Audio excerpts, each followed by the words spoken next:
बोलिए श्री सद्गुरु महाराज जी की जय, सच्चे दरबार की जय, उमापति महादेव की जय, श्री कृष्ण बलदेव की जय, सनातन धर्म की जय। प्रिय भगवत प्रेमियों, हमेशा की तरह आज भी आपका सत्संग सभा में हार्दिक स्वागत है, अभिनंदन है।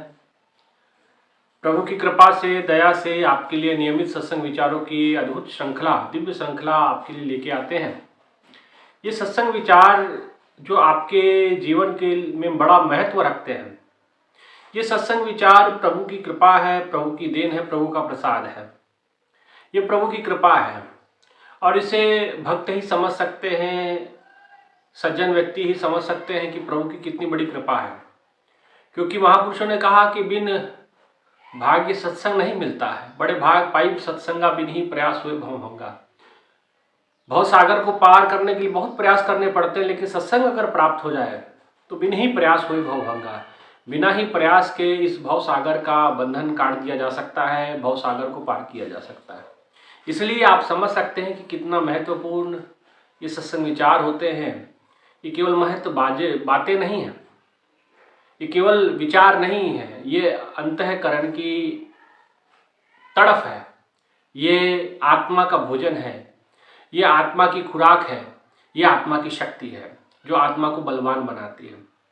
इसलिए भाइयों बहनों, ये सत्संग विचार इसे साधारणतः लेने की आवश्यकता नहीं। ये साधारण शब्दों में जरूर आपको बताया जा रहा है, लेकिन इसकी अद्भुत रूप से ये हमारे जीवन में उतरता है और परिवर्तन ला देता है। इसलिए और ऐसी अद्भुत श्रृंखला को, दिव्य श्रृंखला को, सत्संग विचारों को आप तक पहुंचाते हैं। प्रभु की कृपा हम पर भी है। प्रभु ने इस लायक बनाया, इस योग्य बनाया कि आपको सत्संग विचार दे पाए। ये प्रभु की कृपा है, नहीं तो हमें कहाँ इतना सामर्थ्य, क्षमता या शक्ति है ना।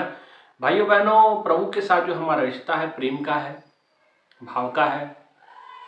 यूँ तो हम तो ईश्वर के अंश ही हैं। ईश्वर अंश जीव अविनाशी, चेतन अमन सहज सुख राशि।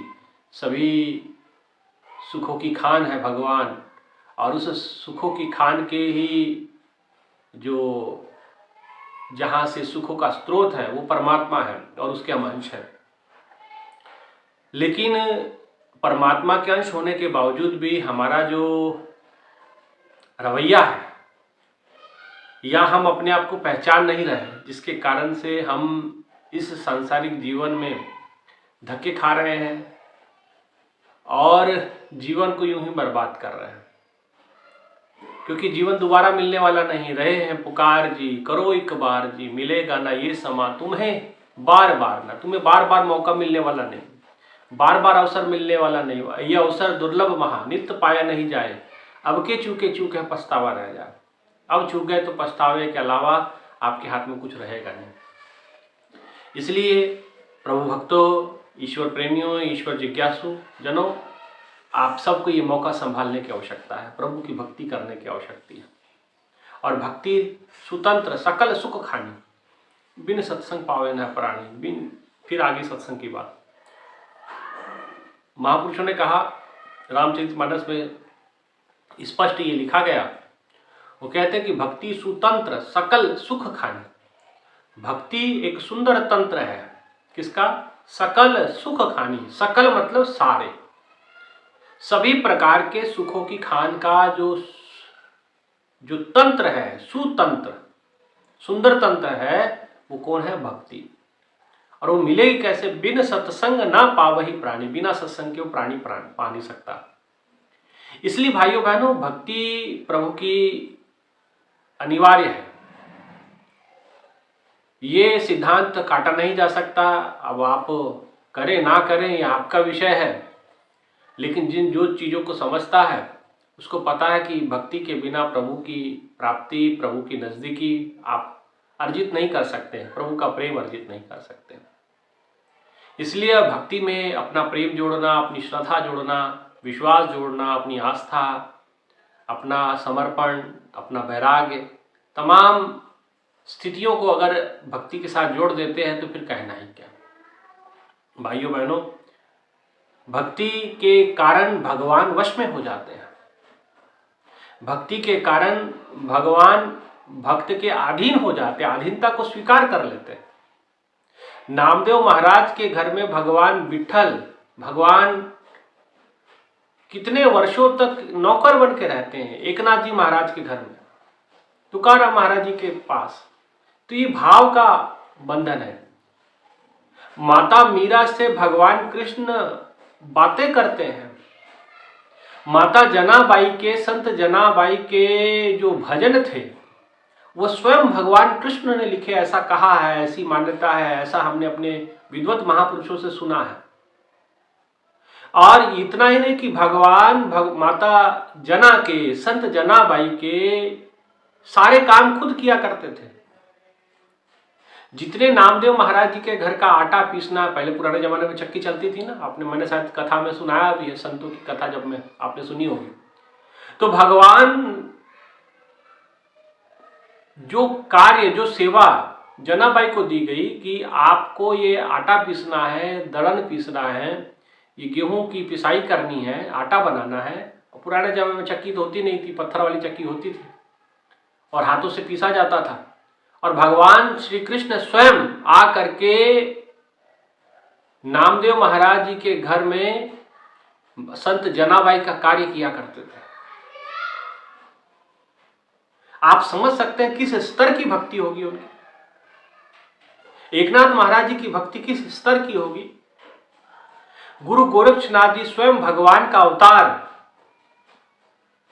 रविदास जी के कुटिया में जाकर के उनसे उनका हालचाल जाना करते थे। समझ सकते हैं कि रविदास महाराज जी की भक्ति किस स्तर की होगी। मीराबाई से भगवान श्री कृष्ण किस प्रकार आके चर्चाएं करते थे, बातें करते थे। और ऐसे एक नहीं, हजारों भक्तों की ऐसी गाथाएं मिल जाएंगी। ऐसे विलक्षण प्रभु हैं, ऐसे दिव्य प्रभु हैं, ऐसे दिव्यात्माएं हैं, ऐसी भक्ति की गाथाएं हैं। भाइयों बहनों, सुनोगे तो भाव विभोर हो जाओगे। एक इसमें एक और नाम आता है धन्ना जाट का। ये तो और भी विलक्षण ही कथा है इनकी तो भाइयों बहनों, क्योंकि भोला भाव है, सीधा साधा भाव है, कोई छल कपट प्रपंच नहीं जानते हैं, प्रेम के वशीभूत हैं भगवान भी, और ये भक्त भी भोला है। ना इसे दुनिया की प्रपंच पता है, ना कुछ पता है। संतों की सेवा में रात दिन लगे रहते हैं और जो आता उसे अपने घर ले जाता, उनकी सेवा करता, उनको भोजन बना के खिलाता, उनको तमाम ये सब कार्य चलता रहा। अब हुआ क्या कि पिता ने कहा कि देखो ये सब तो कर रहा है, लेकिन अगर घर के काम नहीं करेगा तो कैसे होगा, कार्य नहीं करेगा तो परिवार आगे कैसे बढ़ेगा, कैसे आमदनी होगी, कैसे हमारा परिवार चलेगा। चलो काम करो। लोगों ने शिकायत की तो पिता ने कहा कि एक काम करो, तो दिन भर राम राम करता है, कृष्ण कृष्ण करता है, ठीक है, मुझे कोई आपत्ति नहीं है, लेकिन वो भी कर, लेकिन समय से अपना ये घर के काम भी होने चाहिए। तो बोले क्या करना है पिताजी? तो उन्होंने कहा कि देखो आज तुझे कुछ नहीं करना, आज तूने जो है ये गेहूं जो है बीज करके आने हैं, ये फसल लगानी है, उसके बीज डालने हैं, तो ये गेहूं लेके जाओ और खेतों में इसकी रुपाई करके आओ। आप जानते हैं ना, गेहूं जब छींट देते हैं तो अब चला तो वो बेचारा खेत की ओर, बैलगाड़ी पे बोरे रख लिए गेहूं के बीज के कि चलिए खेत की तरफ चलते। खेत की तरफ जाते हुए देखा तो अचानक आधे रास्ते में देख रहे कि कुछ संत आ रहे हैं और लोगों से पूछा कि धन्ना जाट का जो घर है किस तरफ है, उनसे मिलना है, प्रभु के बड़े भक्त हैं। तो लोगों ने कहा कि उनके घर जाने की जरूरत नहीं, ये सामने जो बैलगाड़ी से आ रहे हैं यही धन्ना है, इनसे मिल लीजिए। संतों ने प्रणाम बाती की, प्रणाम किया, धन्ना जाट ने प्रणाम स्वीकार किया, उन्होंने भी प्रणाम किया। संतों को देख के वो रुक गए और उन्होंने कहा कि हमें भोजन करना है। धन्ना ने कहा कोई बात नहीं, आप चलिए मेरे खेत पे, आराम करिए, मैं भोजन की व्यवस्था करता हूँ। तो जो बीज वो खेत में बोझने के लिए गए थे, वो बीजों को क्या करते हैं कि वो बाजार में ले जा करके वो दुकानदार को बेच देते हैं, उससे वो राशन लेकर के आते हैं, भोजन का सामान लेके आते हैं और अपने खेत में ही बैठा करके सभी संतों को पंक्ति वाइज खिलाते हैं, पिलाते हैं, उनको बर विदाई दक्षिणा वो देते हैं, उनके चरणों को स्पर्श करते हुए संतों ने भी आशीर्वाद दिया और संत वहाँ से खुश होके चले आए। यहाँ तक तो बात ठीक है। लेकिन हुआ क्या कि इसके बाद की बात जो कौतुक वाली है, अब बीज तो सारे दे दिए सेठ जी को, दुकानदार को, बदले में राशन ले आए, भोजन करवा दिया संतों को। अब खेत में बिजाई क्या होगी, तो पड़ोस वाले खेत वाले तो देखेंगे ना कि भाई बिजाई हुई कि नहीं हुई, गेहूं का बीज डाला गया कि नहीं डाला गया। अब उसने क्या किया कि अब क्या करूं, तो उसने क्या किया कि अपने जो बैलगाड़ी थी उस पर, अब बीज तो सारे बेच दिए, तो उन्होंने रेत भर करके बैलगाड़ी पर रखे, खेत में ले गया, ताकि अगल बगल वाले देखें तो लोगों को लगे कि धन्ना जाट बीज लेकर के आया था। और बीज लेकर के आया, अब वो बीज के नाम पे रेत थी, अब लेकर के आए नहीं, उसने पूरे जितना उनका खेत था उसमें सब रेत ही छीट दी कि लोगों को लगे कि बीज छीट रहा है, ताकि अगर पिताजी पूछे तो लोग कम से कम ये तो कह दें कि नहीं धन्ना ने खेती की है, बीज बो करके गया है। क्योंकि वो जानते थे कि पिताजी पूछेंगे जरूर, क्योंकि वो जितने भी काम को भेजते थे संतों की सेवा में लग जाता है, और आज भी वैसा ही हुआ है। लेकिन जब उन्होंने बीज की जगह, गेहूं के बीज की जगह उन्होंने केवल रेत का ही छिड़काव कर दिया और आकर के वापस आए खाली बोरियां लेकर के, पिताजी ने पूछा कि बिजाई कर दी? बोले हाँ महाराज जी, हाँ पिताजी बिजाई कर दी। और कुछ समय बीता, धन्ना को पता था कि फसल उगने वाली तो है नहीं, क्योंकि धन्ना ने बीज तो बोया नहीं था, और बोया था रेत के छिड़काव किया था, तो गेहूं कहाँ से होना था।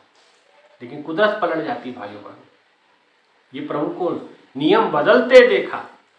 अपना मान टले टल जाए, भक्त का मानना टलते देखा। ऐसे भगवान हैं, ऐसे प्रभु हैं, ऐसे प्रभु की दिव्य लीलाएं हैं। और कहते कि हुआ क्या, समय बीता और फसल लहलहाने लगी, धन्ना जाट कटने लगे। उनको लगा कि भाई अब काम गड़बड़ है, अब फसल तो उगेगी नहीं। और पिताजी कहेंगे कि तू बीज डाल के आया था, कि क्या हुआ, कैसा बीज डाल के आया। लोग आने लगे घर, लोग आकर के पिताजी को बताने लगे कि क्या कौन बीज डाला है आपने। बोले बीज तो नॉर्मल ही है। बोले कैसे डाला है, किस तरीके की पद्धति से आपने किसानी की है। धन्ना जाट सोचने लगे कि भैया काम हो गया अपना, आज पिताजी की लाठी और अपनी पीठ है। धन्ना बोले मैं तो खेत की तरफ गया नहीं, पिताजी ने कहा ये तो धन्ना ही डाल करके आया। तो लोगों ने धन्ना को पकड़ा कि भाई धन्ना ये बताओ कि आपने कौन बीज डाला है और कैसा बीज डाला है, ऐसी लहलहाती फसल। धन्ना ने कहा लहलहाती फसल, कौन सी लहलहाती फसल। बोले आपके खेत में, बाकियों के खेत के मुकाबले आपके खेत में तो ऐसी फसल लहलहा रही थी, कहना ही क्या। धन्ना को खुद पे यकीन नहीं हो रहा, अच्छा मजाक कर रहे हो, हमसे ही मजाक कर रहे हो। धन्ना ने कहा, लोगों ने कहा धन्ना मजाक की बात नहीं है, हम तो पूछने आए कि कौन बीज डाला है। हम भी अपने खेत में खेती करते हुए इतने साल बीत गए, लेकिन ऐसी फसल हमने नहीं देखी। आज से दिव्य फसल आपकी हुई है, इतनी भव्य फसल हुई है, कहना ही क्या, कहना ही क्या। तो कहते हैं कि धन्ना को लगा कि सब मजाक बना रहे मेरा। बोले मजाक मत बनाइए, हमें पता है कि कैसी फसल हुई है, हमको पता कुछ नहीं हुआ होगा। बोले कुछ नहीं की बात नहीं, खेत में जाके तो देखो कैसी फसल हुई है, तू गया ही नहीं लगता है। बोले नहीं मैं तो अपनी भक्ति कर रहा था। बोले जाके देख अपनी फसल। और धन्ना जाट जैसे खेत में गए, देखा कि लहलहाती हुई फसलें, तुरंत घुटनों पे गिर गए, घुटने के बल आ गए, धरती को चूमा और आंखें बंद कर ली, हाथ जोड़ लिए, भगवान को याद करने लगे। प्रभु ये क्या, ये कैसी घटना घट गई, ये दिव्य लीला कैसी हो गई। भगवान ने अंतःकरण में दर्शन दिए, कहने लगे धन्ना ये तो भाव की बात है। तूने संतों के सम्मान के लिए, संतों के आदर के लिए तूने सारे बीज बेच दिए, लेकिन प्रभु ने अपने तरफ से, अपनी कृपा से ही ऐसी फसल उगा दी। तूने रेत का छिड़काव किया, प्रभु की कृपा से वो रेत के बीज गेहूं के बीज में बदल गए। ये प्रभु की कृपा है, ये प्रभु की दिव्यता है। क्यों? क्योंकि उसकी भक्ति के साथ, धन्ना की भक्ति के साथ भाव जुड़ा हुआ है, प्रेम जुड़ा हुआ है, समर्पण जुड़ा हुआ है, उसका वैराग जुड़ा हुआ है। उसकी श्वास आती है तो कृष्ण आवाज निकलती है, श्वास अंदर जाती है तो श्वास में कृष्ण का आवाज आता है। ऐसा प्रेम जुड़ा हुआ था, ऐसा ही भाव। और इतने भाव में होते थे, कई बार तो भगवान को ही भक्तों ने डांट दिया। ऐसी भी घटनाएं सुनने में आती है। जैसे पंढरपुर के विठल नाथ जी हैं, है ना, पंढरपुर के विठल आपने देखा होगा, ईंट के ऊपर खड़े हैं ऐसे करके, तो भक्त पुंडलिक भक्ति की कथा आती है। तो भगवान जब उनको दर्शन देने आए तो उन्होंने कहा कि रुको, आप वहीं चुपचाप बैठे रहो, वहीं खड़े रहो। वो ईंट थी, एक ईंट के ऊपर चुपचाप खड़े हो जाओ। तो बोले अच्छा खड़े रहो। बोले जब तक मैं ना कहूं तब तक खड़े रहो। तो कहते 28 युग तक भगवान विठल ऐसे करके खड़े रहे। तो विठल जी की जो पंढरपुर में मूर्ति आप देखेंगे वो भी ऐसे हाथ लगाए खड़े हैं। उभा विठल युगे 28 ऐसे करके एक श्लोक आता है। कभी मौका लगे पंढरपुर जाइए तो आप देखेंगे, है ना। तो भगवान 28 युगों तक खड़े रहे और भक्त को ध्यान ही नहीं रहा कि भगवान पीछे खड़े हैं। लेकिन भगवान भी भक्त के अधीन हो जाता है, ये समझने की बात है। और इतना अधीन हो जाता है कि भगवान तो भक्त की झिड़के भी सुन लेता है। एक बार क्या हुआ कि फसल जब हुई तो धन्ना ने कहा, एक दिन भगवान के, अब भगवान से डायरेक्ट बात होती थी धन्ना की, मंदिर में गए। उन्होंने कहा भगवान आपको तो देखो, आपने सृष्टि बनाई, सब कुछ किया, लेकिन आपको खेती करते नहीं आती, खेती का ज्ञान जीरो है आपको। धन्ना ने जब ऐसा कहा तो भगवान ने कहा कि कैसे? बोले देखो, जब हमको चाहिए होता पानी तब आप पानी नहीं, वर्षा नहीं करते। जब हमको चाहिए होती धूप तब आप धूप नहीं देते। जब हमें चाहिए होती ठंड खेती के लिए तब आप ठंड नहीं करते। तो बोले ऐसा क्यों? तो भगवान ने समझाने का प्रयास के लिए, भगवान का भक्त कहते हैं कि इसीलिए मैं कहता हूं कि आपको जो है, ठीक है आपने धरती बना ली, लेकिन खेती का ज्ञान आपको नहीं है। अब धन्ना का भोला भाव, भगवान भी है ना, हर अंतर की जानते हैं। भले बुरे की पीर परछावन, हर अंतर की जानत, घटघट अंतर की जानत, भले बुरे की पीर पहचानत।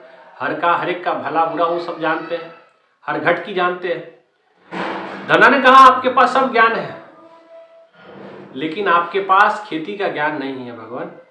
भगवान मुस्कुराए, बोले ऐसा क्यों कह रहे? बोले जब हमें जो चीज़ों की आवश्यकता है, जो मौसम चाहिए वो देते नहीं। बारिश चाहिए तो आप धूप निकाल देते हैं, जब ठंड चाहिए तब गर्मी कर देते हैं, जब गर्मी चाहिए तब ठंड कर देते हैं। तो जब मौसम ही प्रतिकूल रहेगा तो हमारी फसलें होगी कैसे, है ना। इसलिए ज्ञान आप ही को नहीं है। भगवान ने कहा अच्छी बात है, तो धन्ना एक काम कर ले, मैं तुझे ये सारी शक्तियाँ देता हूँ।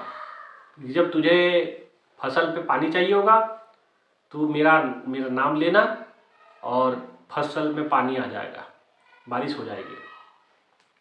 जब तुम्हें धूप चाहिए होगी मेरा नाम लेना, धूप हो जाएगी। जब तुझे ठंड चाहिए होगी तुझे मेरा नाम लेना, ठंड हो जाएगी।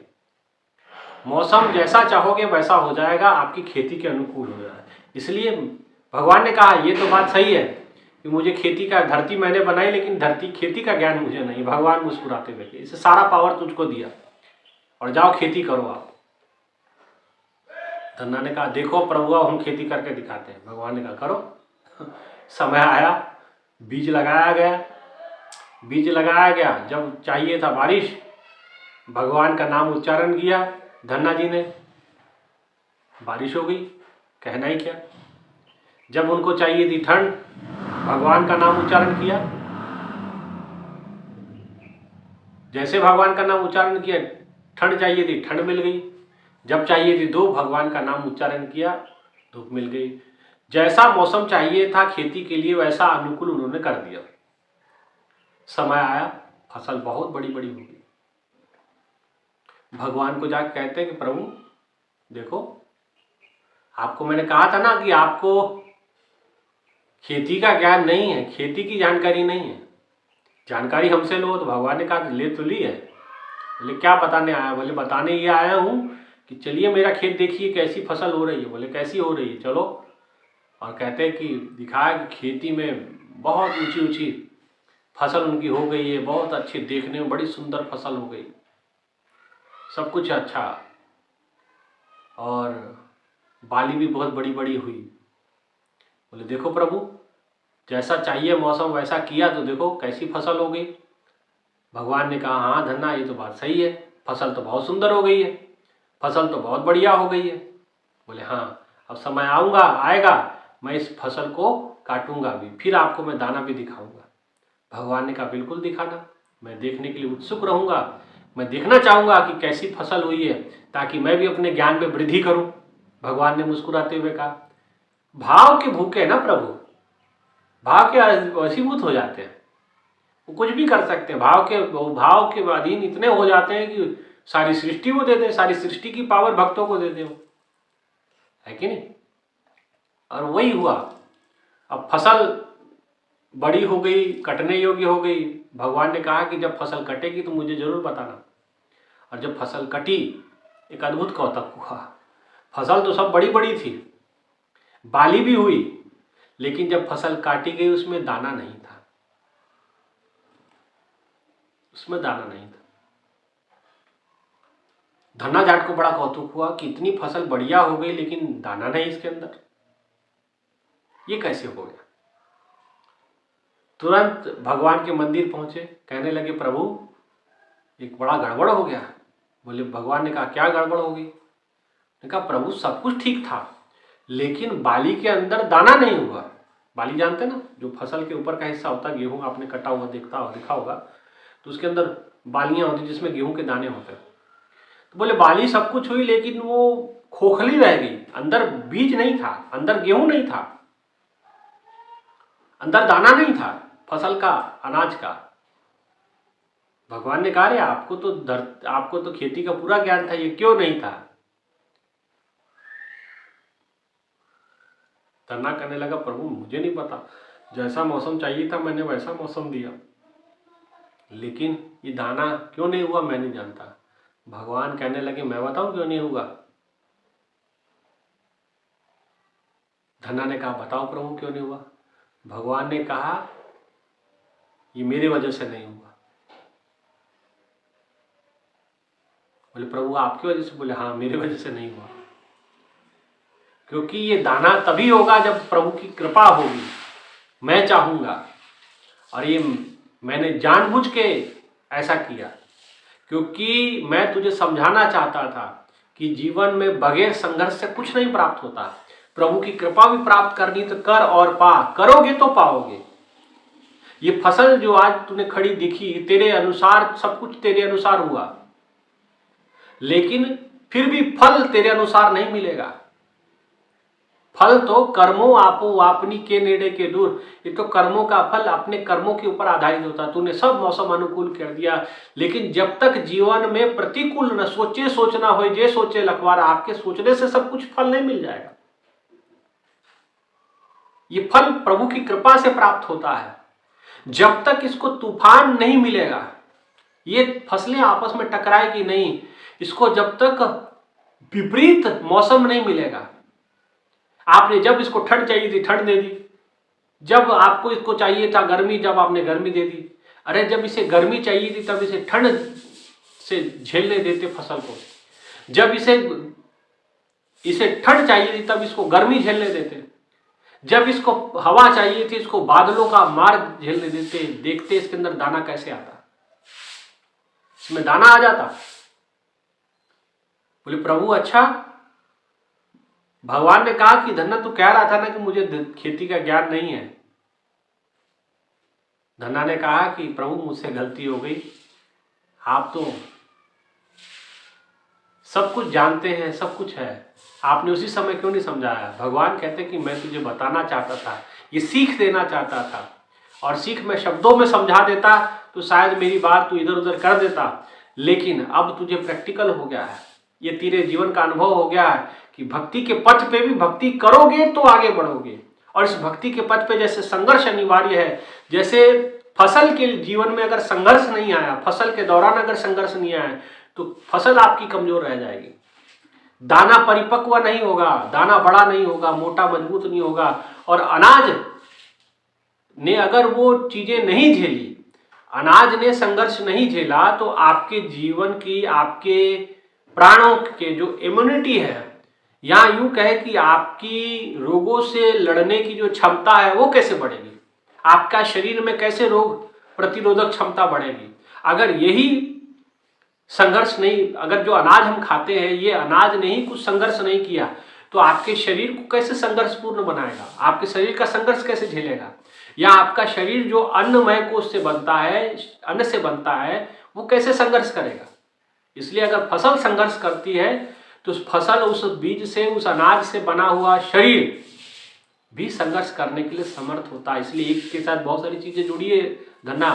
जो तेरा भाव था करके मैं तुझे समझाना चाहता हूँ, क्योंकि मैं भी बन जाता हूँ आपकी प्रेम में। आपने इतना भोले भाव से कहा तो मैंने भी कहा ठीक है, मुझे तो खेती का ज्ञान नहीं है, ज्ञान तुझे है तो ले ले, तू सारी पावर ले ले। भगवान का धन्ना को अपनी गलती समझ आई, ने कहा प्रभु मुझसे गलती हो गई। भगवान ने कहा गलती की बात नहीं, ये सीखने की बात है, ये समझने की बात है। जब तक जीवन में संघर्ष नहीं है कुछ नहीं प्राप्त होगा। इसलिए कहा किसी ने कि भाव के भूखे प्रभु, भाव ही एक सार है, भाव से उसको भजे तो भव से बेड़ा पार है। भाव बिन सर्वस्व दे वो कभी लेते नहीं, भाव से पुष्प दे तो उन्हें स्वीकार है। भाव वाले भक्त का भरपूर उन पे भार है। फिर सारा भार लेकर के वो स्वयं चलते हैं, आगे बढ़ते हैं और सारा कुछ अपने ऊपर ले लेते हैं, जैसे धन्य का सारा कुछ अपने ऊपर ले लिया, है ना। तो ऐसे हमारे प्रभु हैं, ऐसे प्रभु के भक्त हैं जो भगवान को भी कह देते हैं कि प्रभु आपको तो कुछ नहीं आता। भगवान भी आगे से मुस्कुरा के कहते हैं हाँ मुझे कुछ नहीं आता, है ना। आपको तो खेती का ज्ञान ही नहीं है। भगवान ने कहा हाँ मुझे खेती का ज्ञान नहीं है भाई, नहीं है। मेरे भक्त ने कहा नहीं है तो नहीं है कि नहीं। तो ऐसे भगवान हो जाते हैं, जैसे के दांत तैसे हो जाते हैं। ये प्रभु का विराट चरित्र है, ये प्रभु की विराटता है। वो छोटे से छोटा और बड़े से बड़ा हो जाते हैं। विराट रूप देखोगे तो कुछ पूरी धरती उनमें समा जाएगी, सारा ब्रह्मांड उसमें समा जाएगा। माता को अपने मुख में, माता यशोदा को भगवान ने पूरा ब्रह्मांड दर्शन करवा दिया मुख के अंदर। लेकिन वही भगवान माता यशोदा की छड़ी से भी डरते थे, है ना। देखो उसकी महिमा, जिसकी करुणा से संसार चले, थाम के यशोदा की उंगली वो पहली बार चले। जिसके इशारे से धरती चलती है, जिसके इशारे से ब्रह्मांड क्रियान्वित होता है, जिसके इशारे मात्र से, जिसकी से सारी ग्रह नक्षत्र अपनी गति से घूमते हैं। और आज वो परमात्मा धरती पे आता है तो आज माता की उंगली पकड़ के चलना सीख रहा है। ये क्या भाव है, कैसा प्रेम है ना। इसे शब्दों में व्यक्त करना मुश्किल है। तो ये तो भक्तों ने जाना, और जाना तो उन्होंने कुछ कह नहीं पाए, सिर्फ रोए। कबीरदास जी कहते हैं सुखिया संसार खाए और सोए, दुखिया दास कबीर जागे और रोए। क्यों? क्योंकि उस स्थिति को समझ गए, अरे ये तो प्रभु का खेल है, बड़ा अजब खिलौना है। हमको खिलौना बना करके खुद नाच रहे हैं, खिला रहे हैं। ये प्रभु की कृपा है, ये प्रभु का प्रेम है ना। इसलिए ऐसा भाव आपका भी बने। ऐसे भक्तों की गाथा मैं इसलिए सुनाता हूँ कि ऐसा भाव आप भी बनाएं, अपना बनाएं, ताकि प्रभु मजबूर हो आपके पास आने के लिए, है ना। इसलिए ऐसी प्यास, ऐसी चाह, ऐसी आह पैदा कर कि वो आने को मजबूर हो जाए, परमात्मा मजबूर हो जाए। भगवान भक्त की झिड़की सुनने को भी तैयार रहते हैं, लेकिन भक्त तो ऐसा बनने को, इसलिए आप ऐसे बनने को तैयार हो जाए। भक्त तो आने के लिए तैयार है, ठीक है ना। इसलिए भक्त तो कह देगा कि भगवान आपको तो कुछ आता ही नहीं, तो भगवान भी कह देंगे नहीं आता। क्यों? जब आपका भाव ऐसा है, धन्ना जाट का भाव ऐसा था, तो भगवान ने स्वीकार किया कि नहीं आता, है ना। इसलिए ऐसे भाव से युक्त हमको भी होना है और अपने जीवन को सफल करना है, प्रभु से नजदीकी बनानी है, प्रभु से प्रेम करना है। और ऐसा प्रेम करना है कि युगों युगों तक वो प्रेम अमर हो जाएगा। प्रभु के जैसे प्रभु अमर है, ऐसे आपका प्रेम भी अमर हो जाएगा। जैसे भगवान ने आज धन्ना को भी अमर कर दिया, संतों को अमर कर दिया, तुकाराम महाराज जी को अमर कर दिया, एकनाथ महाराज जी को, विठल नाथ जी को, जनाबाई को, है ना, मीराबाई को, अमर हो गए इनकी गाथाएं। आज भी सुनते हैं, आनंद आ जाता है दिल को, जितनी बार सुनो उतनी बार नया लगता है ना, ऐसा प्रेम है।